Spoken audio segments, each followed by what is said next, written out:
Kira-kira topik apa yang akan kita bahas pada video kali ini? Simak terus videonya ya. Kali ini kita akan membahas karya ilmiah. Karya ilmiah atau tulisan ilmiah adalah tulisan yang berisi tentang fenomena atau peristiwa yang ditulis berdasarkan kenyataan. Jadi, tentu karya ilmiah ini bukan merupakan karya fiksi ya. Lalu, apa saja sih contoh tulisan yang termasuk dalam karya ilmiah? Ada banyak ya, antara lain yaitu tulisan tentang ilmu pengetahuan, alam sekitar, ataupun seni yang diperoleh melalui studi kepustakaan, tinjauan lapangan, maupun pengetahuan orang lain sebelumnya. Namun, kita harus ingat ya, bahwa karya ilmiah bukan merupakan karya fiksi. Banyak hal di sekitar kita memiliki tujuan dan manfaat yang terkadang kita sendiri tidak menyadarinya. Begitu juga dengan karya ilmiah. Kita mulai dari tujuannya dulu ya.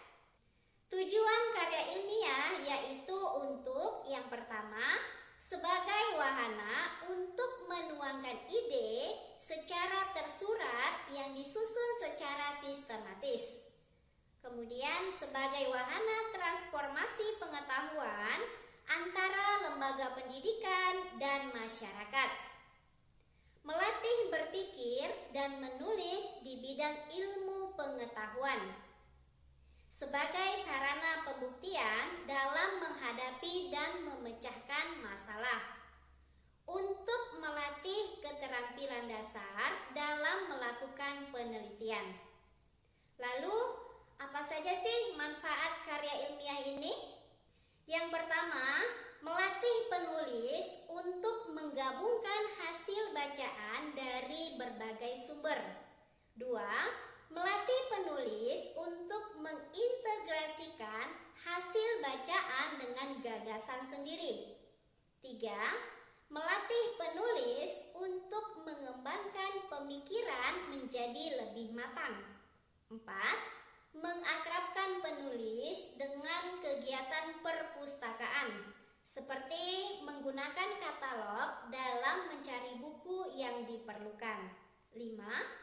Meningkatkan keterampilan dalam mengorganisasikan dan menyajikan fakta dan data secara jelas dan sistematis. 6. Membuat penulis merasakan kepuasan intelektual, yaitu suatu kepuasan yang berkaitan dengan kemampuan untuk menyajikan suatu pengetahuan. 7. Membuat penulis ikut menyumbangkan perluasan cakrawala ilmu pengetahuan di masyarakat. 8. Menjadikan hasil karya tulis ilmiah sebagai bahan acuan atau penelitian pendahuluan. Kita pasti memiliki selera masing-masing dalam menentukan sesuatu yang kita suka. Karya ilmiah juga memiliki karakteristik loh. Simak ya. Yang pertama, sistematis. Sistematis artinya tersusun dengan pola yang baku, mulai dari pendahuluan, pembahasan, dan diakhiri dengan simpulan. 2. Logis. Maksudnya, isi dari suatu karya ilmiah dapat dipahami dan dibenarkan oleh logika atau akal sehat. Karena isinya berdasarkan hubungan sebab akibat yang telah dibahas dengan serangkaian teori dan disimpulkan. 3. Objektif.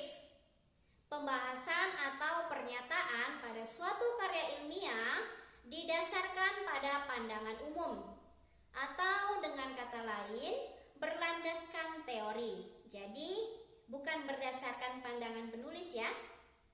4. Faktual.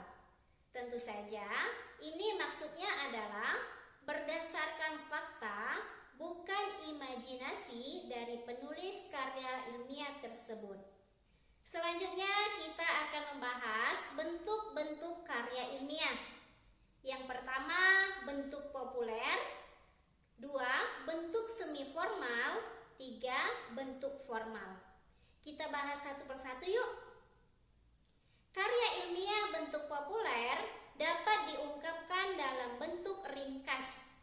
Ragam bahasanya populer atau lebih santai dan menarik dengan kalimat yang mudah dipahami dan umumnya disukai banyak orang serta dapat dimuat di media massa. Untuk karya ilmiah semi formal mengikuti kaidah bentuk formal, namun penyajiannya lebih sederhana. Wujudnya dapat berupa laporan atau makalah. Sedangkan karya ilmiah bentuk formal, wujud-wujudnya harus memenuhi unsur-unsur kelengkapan akademis secara lengkap. Misalnya skripsi, tesis, atau disertasi. Demikianlah materi kita pada video kali ini. Sampai bertemu pada video selanjutnya. Wassalamualaikum warahmatullahi wabarakatuh.